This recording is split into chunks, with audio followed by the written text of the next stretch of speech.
உங்களுக்கு தெரியுமா, lead poisoning மாதிரி ஒரு ரொம்ப சீரியஸ் மெடிக்கல் கண்டிஷனுக்கு ட்ரீட்மெண்ட் கொடுக்கறதுல கெமிஸ்ட்ரியோட ஒரு பவர்ஃபுல் கான்செப்ட் யூஸ் பண்றாங்கன்னு.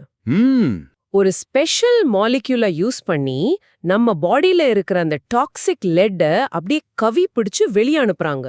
ஆமா, சிலேஷனை பத்தி பேசுறீங்க. எக்ஸாக்ட்லி. இந்த கவி பிடிக்கிற விஷயத்தை பத்தி தான் நம்ம இன்னைக்கு ஆழமா பார்க்க போறோம். இது நம்ம யூனிட் 5 கோஆர்டினேஷன் காம்பவுண்ட்ஸ்ல வர ஒரு முக்கியமான topic. Definitions of some important terms pertaining to coordination compounds.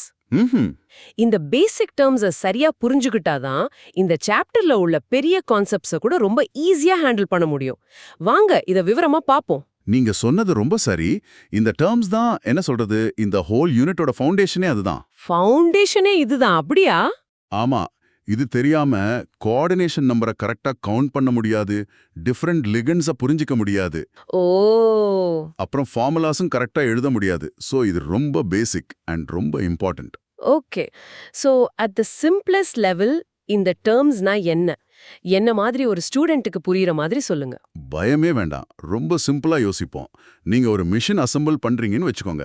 உங்ககிட்ட போல்ட், நட், வாஷர்னு பல்வேறு பார்ட்ஸ் இருக்கும். ஆமா, அந்த பார்ட்ஸோட பேர் தெரிஞ்சாதான் எதை எது கூட கனெக்ட் பண்ணணும்னு உங்களுக்கு தெரியும் இல்லையா? கரெக்ட். பேர் தெரியலனா ஒண்ணுமே பண்ண முடியாது. அதே மாதிரி தான் கோஆர்டினேஷன் காம்பவுண்ட்ஸ்ங்கிறது ஒரு மிஷின் மாதிரி. அதுல சில முக்கியமான பார்ட்ஸ் இருக்கு. அதோட பேர் தான் இந்த டேர்ம்ஸ். ஓ, அப்படி வரீங்களா? இது நல்லா இருக்கே. சோ அந்த பார்ட்ஸ் லிஸ்ட்ல என்னெல்லாம் இருக்கும்? கண்ணை மூடி இமேஜின் பண்ணா என் முன்னாடி என்ன தெரியணும்? நல்ல கேள்வி. கண்ணை மூடி யோசிங்க. உங்க முன்னாடி ஒரு மெஷினோட பார்ட்ஸ் லிஸ்ட் இருக்கு. அதுல central metal atom, ligand, coordination number, complex அயான்னு லேபிள்ஸ் இருக்கு. ஓகே. இந்த பார்ட்ஸ் ஒன்னொன்னா புரிஞ்சுக்கிட்டா அந்த ஃபுல் மெஷினை, யானி அந்த கோஆர்டினேஷன் காம்பவுண்டை நம்ம ஈஸியா அசெம்பிள் பண்ணிடலாம். சூப்பர். எனக்கு இப்போ ஒரு தெளிவு கிடைக்குது. சோ இந்த பார்ட்ஸை வச்சு what's really happening at a molecular level அத கொஞ்சம் சொல்லுங்க. கண்டிப்பா. முதல் பார்ட் சென்ட்ரல் மெட்டல் ஆட்டம். இதுதான் அந்த மெஷினோட என்ன சொல்றது, ஃபோக்கல் பாயிண்ட், நடுநாயகம். Main part. ஆமா, மெயின் பார்ட். எல்லாமே இதை சுத்தி தான் இருக்கும். இது எப்பவுமே எலக்ட்ரான் பேயர்ஸை அக்செப்ட் பண்ணும், யானி வாங்கிக்கோ. ஓகே, எலக்ட்ரான் பேர் அக்செப்டர். Got it. அடுத்த பார்ட் லிகாண்ட்ஸா? கரெக்ட். அடுத்த பார்ட் லிகாண்ட்ஸ். இவங்க மாலிக்யூல்ஸாவோ இருக்கலாம், இல்ல அயன்ஸாவோ இருக்கலாம். இவங்க கிட்ட டொனேட் பண்றதுக்கு ரெடியா லோன் பேர் ஆஃப் எலக்ட்ரான்ஸ் இருக்கும். ஓ, சோ இவங்க டோனர்ஸ். இவங்க தான் electron pair donors. So central metal atom வாங்கும், லிகாண்ட்ஸ் கொடுக்கும். சிம்பிள். Acceptor, toner. ஓகே, இது புரியுது. இப்போ அந்த மூணாவது டேர்ம் அது என்ன? Coordination number. பேரு கேட்டாலே கொஞ்சம் காம்ப்ளிகேட்டடா இருக்கே. காம்ப்ளிகேட்டடாலாம் இல்ல. ஆனா இதுதான் ரொம்ப ரொம்ப முக்கியமான விஷயம். கோஆர்டினேஷன் நம்பர்னா அந்த சென்ட்ரல் மெட்டல் ஆட்டம் கூட டைரக்டா பாண்டா இருக்கிற லிகாண்ட் ஆட்டம்ஸோட எண்ணிக்கை. ஒரு நிமிஷம், லிகாண்ட் ஆட்டம்ஸா? ஆமா, நான் இங்க லிகாண்ட் ஆட்டம்ஸ்னு சொன்னதை கவனிச்சிங்களா? லிகாண்ட் மாலிக்யூல்ஸ்னு சொல்லல. இதுதான் இங்க இருக்கிற பெரிய twist. Wait. Ligand atoms, ligand molecules, என்ன வித்தியாசம்? இதுதான் ஸ்டூடெண்ட்ஸை குழப்புற இடமா? எக்ஸாக்ட்லி. இதுதான் அந்த மிஸ் அண்டர்ஸ்டாண்டிங் ட்ரிகர். ஒரு எக்ஸாம்பிள் பார்க்கலாம்.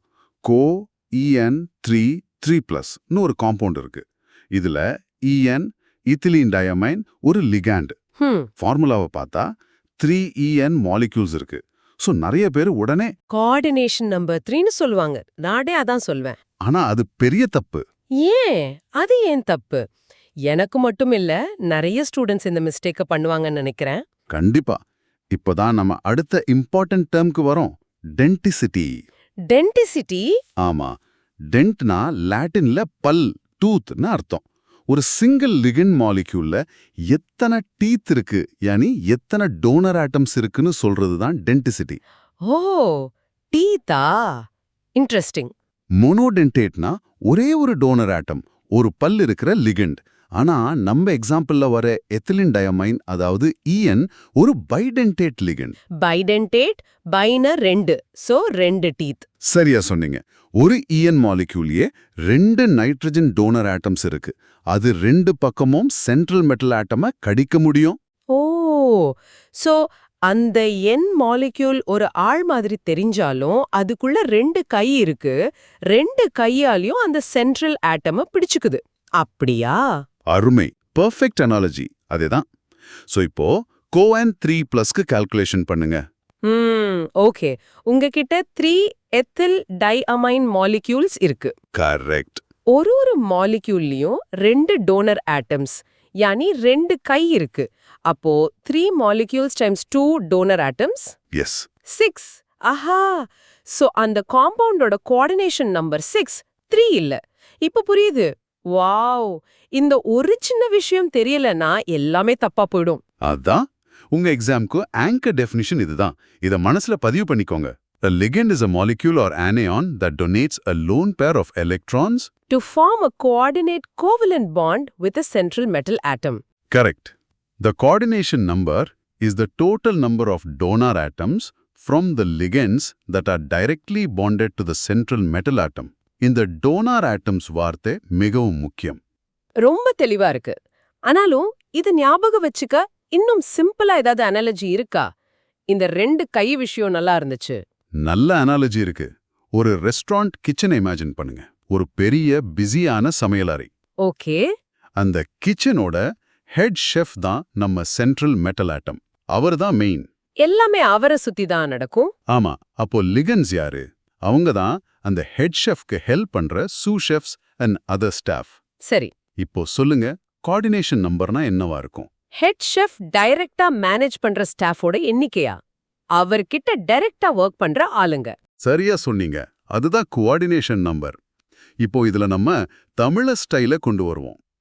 ஒரு மோனோடென்டேட் லிகண்ட்னா ஒரே ஒரு ஸ்கில் மட்டும் உள்ள ஒரு ஷெஃப். ஃபார் எக்ஸாம்பிள், காய மட்டும் நறுக்கிற ஒரு ஆள். ஓகே. ஒரு வேலை மட்டும் செய்றவங்க. ஆனா ஒரு பைடென்டேட் லிகண்ட்னா 2 வேலைய ஒன்னா செய்யற ஒரு மல்டி டேலண்டட் ஸ்பெஷலிஸ்ட் ஷெஃப். ஒரே ஆள் காயையும் நறுக்குவாங்க, அதே நேரத்துல பேனையும் பார்த்துப்பாங்க. சூப்பர்ப். சோ கோஎன் 3+ல அந்த கோபால்ட் ஹெட் ஷெஃப் கிட்ட 3 ஸ்பெஷலிஸ்ட் ஷெஃப் இருக்காங்க. ஒரு ஸ்பெஷலிஸ்டும் 2 வேலைய பார்க்கறதுனால அந்த ஹெட் ஷெஃப்க்கு டோட்டலா 6 டாஸ்க்ஸ் நடக்கிற மாதிரி ஒரு ஃபீல். அதனால coordination number 6. Am I right? You are absolutely right. இன்னொரு சின்ன அனாலஜினா பசில் பீசஸ். ஓ, சொல்லுங்க. சென்ட்ரல் மெட்டல் ஆட்டம் தான் அந்த பசில் போர்டு. லிகான்ஸ் தான் பசில் பீசஸ். ஒரு மோனோடென்டேட் லிகாண்ட்னா ஒரே ஒரு கனெக்ஷன் பாயிண்ட் உள்ள சின்ன பீஸ். ஒரு பைடென்டேட் லிகாண்ட்னா 2 கனெக்ஷன் பாயிண்ட் உள்ள ஒரு பெரிய பீஸ். எக்ஸாக்ட்லி. கோஆர்டினேஷன் நம்பர்னா அந்த போர்டுல மொத்தமாக எத்தனை கனெக்ஷன் பாயிண்ட்ஸ் ஜாயின் ஆயிருக்கோ அதுதான். இந்த அனாலஜிஸ் எல்லாம் ரொம்ப யூஸ்ஃபுல்லா இருக்கும். ஆனா ஒரு கேள்வி, கெமிஸ்ட்ரியில ஏன் இப்படி ஸ்பெசிஃபிக்கா பேர் வச்சு குழப்பணும்? எதுக்கு இந்த கோஆர்டினேஷன் நம்பர், டென்டிசிட்டின்னு எல்லாம்? இது குழப்பறதுக்கு இல்ல, குழப்பத்தை தீர்க்கறதுக்கு. இந்த மாதிரி துல்லியமான வார்த்தைகள் இல்லைனா என்ன ஆகும்னு யோசிச்சு பாருங்க. என்ன ஆகும்? நான் உங்ககிட்ட கோபால்ட் கூட 3 இத்தைலின் டயமைன் சேர்ந்திருக்குன்னு சொன்னா அதோட ஸ்ட்ரக்சரை உங்களால கரெக்டா கெஸ் பண்ண முடியுமா? அதுல எத்தனை பாண்ட்ஸ் இருக்குன்னு தெரியுமா? தெரியாது. ஆனா நான் கோபால்ட்டோட கோஆர்டினேஷன் நம்பர் 6 அது 3 பைடென்டேட் இத்தைலின் டயமைன் லிகான்ஸ் கூட சேர்ந்திருக்குன்னு சொன்னா உங்களுக்கு அந்த காம்பவுண்டோட 3D ஸ்ட்ரக்சரே கண்ணு முன்னாடி வரும். ஓ, கரெக்ட் தான். ப்ரிசைஸ் கம்யூனிகேஷனுக்காக. ஆமா, ஸ்டாண்டர்டைசேஷனுக்காக கிரியேட் பண்ணது. Okay. Can we zoom in? ஒரு மென்டல் மூவி மாதிரி மாலிகுலார் லெவல்ல இது எப்படி நடக்குதுன்னு பார்க்கலாமா? டெஃபினெட்லி. Picture this. உங்க கண்ணு முன்னாடி ஒரு பீக்கர்ல இருக்கிற சொல்யூஷனை நம்ம மைக்ரோஸ்கோப்ல ஜூம் பண்ணி பார்க்கறோம். நடுவுல ஒரு பேல் கிரீன் கலர்ல ஒரு ஸ்பியர் மாதிரி Fe2+, யானி அயன் க்ளோ ஆகிட்டு இருக்கு. ஓகே, அந்த சென்ட்ரல் மெட்டல் ஆட்டம். அதேதான். இப்ப அதை சுத்தி சில மாலிக்யூல்ஸ் வருது. ஃபர்ஸ்ட் சில அமோனியா NH3 மாலிக்யூல்ஸ் வருது. ஒரு அமோனியா மாலிக்யூல்லையும் அந்த நைட்ரஜன் ஆட்டம் மேல ஒரு சின்ன ப்ளூ டாட் தெரியுது. அதுதான் அந்த லோன் பேர். ஓகே, ஒரு ப்ளூ டாட், ஒரே ஒரு கை. புரியுது. இது மோனோடென்டேட். கரெக்ட். அடுத்தா இத்திலின் டயமைன் EN மாலிக்யூல்ஸ் வருது. இது ஒரு சின்ன ட்வீசர்ஸ், யானி ஒரு இடுக்கி மாதிரி இருக்கும். அதோட 2 முனைகள்லயும் ஒரு ப்ளூ டாட் தெரியுது. 2 ப்ளூ டாட்ஸ். சோ இது பைடென்டேட். பெர்ஃபெக்ட். லாஸ்டா ஒரு பெரிய ஆள் வருது. EDTA ஒரு மாலிக்யூல். அது ஒரு பெரிய ஆக்டோபஸ் மாதிரி 6 கைகள் வச்சு வருது. அதுல மொத்தம் 6 ப்ளூ டாட்ஸ் தெரியுது. வாவ், 6 கைகள். சோ அது ஹெக்ஸாடென்டேட். அதேதான். அந்த ப்ளூ டாட்ஸ் தான் நம்ம சென்ட்ரல் மெட்டல் ஆட்டம். அந்த அயன் மேல இருக்கிற டாக்கிங் பாயிண்ட்ஸ்ல போய் அட்டாச் ஆகுது. அந்த அயனுக்கு எத்தனை டாக்கிங் பாயிண்ட்ஸ் இருக்கோ அதுதான் அதோட கோஆர்டினேஷன் நம்பர். இப்போ அந்த கலர் சேஞ்ச் பத்தி சொன்னீங்களே. ஆமா, ஒரு லிகெண்ட் அட்டாச் ஆக அந்த காம்பவுண்டோட கலரே மாறும். பேல கிரீன்ல இருந்த அந்த அயன் லிகெண்ட்ஸ் சேர்ந்ததும் பிரைட் ரெட்டா கூட மாறலாம். இந்த சிஸ்டமேட்டிக் அரேஞ்ச்மெண்ட்டை டிஸ்கிரைப் பண்ணதான் இந்த வார்த்தைகள் எல்லாம் நமக்கு தேவை. This is fascinating. நம்ம லேப்ல பாக்குற கலர் சேஞ்சஸ்க்கு பின்னாடி இவ்ளோ விஷயம் இருக்கா? லேப்ல இதுக்கு வேற ஏதாவது எக்ஸாம்பிள் இருக்கா? ஓ, நிறைய இருக்கு. ரொம்ப காமனான எக்ஸாம்பிள் நம்ம காப்பர் சல்ஃபேட். ஆன்ஹைட்ரஸ் காப்பர் சல்ஃபேட்டா எடுத்தா அது ஒரு வெள்ளை நிற பவுடர். அதுல கொஞ்சம் தண்ணி ஊத்துனது என்ன ஆகும்? அது பியூட்டிஃபுல் ப்ளூ கலரா மாறுமே. ஸ்கூல்ல செஞ்சிருக்கோம். எஸ். ஏன் அப்படி மாறுதுன்னா அந்த காப்பர் அயான 4 வாட்டர் மாலிகுல்ஸ் சுத்தி ஒரு காம்ப்ளெக்ஸா ஃபார்ம் பண்ணுது. CuH2O4 2+. இங்க வாட்டர் ஒரு மோனோடெல்டேட் லிகண்ட். Coordination number 4.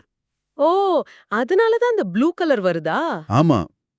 இப்போ அந்த ப்ளூ கலர் சொல்யூஷன்ல நம்ம அமோனியா சொல்யூஷனை ஊத்துனா அந்த கலர் இன்னும் டீப் ப்ளூவா இங்க் ப்ளூ மாதிரி மாறும். ஆமா ஆமா. ஏன்னா இப்போ வாட்டர் மாலிகுல்ஸை ரீப்ளேஸ் பண்ணிட்டு அமோனியா மாலிகுல்ஸ் வந்துரும். புதுசா CuNH3 2+ காம்ப்ளெக்ஸ் ஃபார்ம் ஆகும். அமோனியாவும் ஒரு மோனோடென்டேட் லிகண்ட். ஸோ இங்கேயும் கோஆர்டினேஷன் நம்பர் 4. பாத்தீங்களா, லிகண்ட் மாறினதும் கலரும் மாறுது. அமேசிங். ஓகே, இப்போ அந்த இன்ட்ரோல சொன்ன லைஃப் சேவிங் எக்ஸாம்பிளுக்கு வருவோம். Lead poisoning treatment. இந்த மாதிரி அதை ட்ரீட் பண்ண யூஸ் பண்ற ஏஜென்ட் தான் EDTA. அந்த ஆக்டோபஸ் மாதிரி இருந்தாது அதுவா? அதேதான். Ethylene diamine tetra acetic acid. அது ஒரு ஹெக்ஸடென்டேட் லிகண்ட். அதுகிட்ட 6 டீத் ஆர் டோனர் ஆட்டம்ஸ் இருக்கும். 6 கைகள் உள்ள ஒரு மாலிகுலர் மஷின். ப்ரிசைஸ்லி. EDTAவை இன்ஜெக்ஷன் மூலமா பாடிக்குள்ள அனுப்பும்போது அது பிளட்ல சுத்திட்டு இருக்கிற அந்த டாக்ஸிக் லீட் அயான்ஸை தேடி போகும். ஓகே. லீட் அயானை பார்த்ததும் அந்த 6 கைகளாலையும் அந்த லீடை நல்லா ரேப் பண்ணி ஒரு நண்டு அதோட இரையை கவ்வி பிடிக்கிற மாதிரி பிடிச்சுக்கும். இந்த ப்ராசஸ்க்கு ஒரு ஸ்பெஷல் பேர் இருக்கு, செலேஷன். செலேஷன். செலேனா கிரீக்ல நண்டின் கால், கிராப்ஸ் கிளான்னு அர்த்தம். செலேஷன் டாட் கிராப்ஸ் கிளா. What a perfect name. ஆமா, அந்த EDTA லீடை செலேட் பண்ணி ஒரு அற்புதமான ஸ்டேபிள் காம்ப்ளெக்ஸா PbEDTA2- ஃபார்ம் பண்ணும். இந்த காம்ப்ளெக்ஸ் வாட்டர் சால்யூபிள். அதனால யூரின் வழியா ஈஸியா பாடியை விட்டு வெளியே போயிடும். சரியா சொன்னீங்க. இப்போ யோசிச்சு பாருங்க, இங்க டென்டிசிட்டியோட கான்செப்ட் எவ்வளோ பெரிய லைஃப் சேவிங் ஐடியாவா மாதிரி இருக்குன்னு. நம்ம ஒரு மோனோடென்டேட் ஏஜென்ட்டா யூஸ் பண்ணியிருந்தா அது இவ்ளோ எஃபெக்டிவா இருக்காது. இன்கிரெடிபிள். சோ ஒரு லிகாண்டோட டென்டிசிட்டி ஒரு உயிரை காப்பாத்த முடியும். So what is this all mean for exams? ஒரு தடவை கிளியர் பண்ணிக்கலாம். நான் எக்ஸாம்ல N3³ பார்த்தா என் ஃபர்ஸ்ட் தாட் 3 தான் வரும். அது ஏன் ஒரு ட்ராப்னு மறுபடியும் சொல்லுங்க. இது ஒரு கிளாசிக் ட்ராப். கண்டிப்பா ஞாபகம் வச்சுக்கோங்க. நாம பார்க்கறது எத்தனை லிகண்ட் மாலிகூல்ஸ்னு இல்ல, நாம என்ன வேண்டியது எத்தனை டோனர் ஆட்டம்ஸ் டைரக்டா மெட்டல் கூட பாண்ட் ஆயிருக்குன்னு தான். Exactly. Each ethylene diamine N is bidentate. அதுல 2 நைட்ரஜன் டோனர் ஆட்டம்ஸ் இருக்கு. So the calculation 3 ligand molecules into 2 donor atoms per molecule equals 6 total coordinated donor atoms. So coordination number 6. Perfect. இந்த distinction தெரியுறது தான் எக்ஸாம்ல marks வாங்குறதுக்கும் மார்க்ஸை விடுறதுக்கும் உள்ள வித்தியாசம். Understood. Okay, let's summarize the key takeaways for exams. Rule number 1. என்ன? Clarity line 1. Coordination number என்பது metal உடன் இணைந்துள்ள டோனர் ஆட்டம்ஸின் எண்ணிக்கை, லிகாண்ட் மாலிக்யூல்ஸின் எண்ணிக்கை. அந்த எக்ஸாம்பிள் COEN3 3+ இல் CN6 3 இல்ல. இதுதான் most common mistake. Okay, rule 1 locked. அடுத்து அந்த டீத் ஐடியா. Clarity line 2. லிகாண்ட்ஸை அதனோட டென்டிசிட்டி வச்சு நம்ம கிளாசிஃபை பண்ணலாம். மோனோடென்டேட்னா 1 டோனர் ஆட்டம், பைடென்டேட்னா 2. இது லிகாண்டோட ஒரு பேசிக் ப்ராப்பர்ட்டி. ரைட். அண்ட் அந்த எலக்ட்ரான் டிரான்சாக்ஷன் பத்தி rule 3. Clarity line 3. Central metal atom எப்போவுமே எலக்ட்ரான் பேர்ஸை அக்செப்ட் பண்ணும், லிகாண்ட்ஸ் எப்போவுமே எலக்ட்ரான் பேர்ஸை டொனேட் பண்ணும். ரிலேஷன்ஷிப் மறந்துடக்கூடாது. ஓகே. அண்ட் லிகாண்ட்ஸ் நியூட்ரலா மட்டும்தான் இருக்குமா? இல்ல, அதுதான் அடுத்த பாயிண்ட். Clarity line 4. லிகாண்ட்ஸ் நியூட்ரலாவும் இருக்கலாம், H2O NH3 மாதிரி. இல்லனா நெகட்டிவ்லி சார்ஜ்ட் ஆனியான்ஸாவும் இருக்கலாம், Cl- மாதிரி. டொனேட் பண்ண லோன் பேர் இருந்தா போதும். Got it. ஃபைனலா அந்த crab's claw idea. Yes, clarity line 5.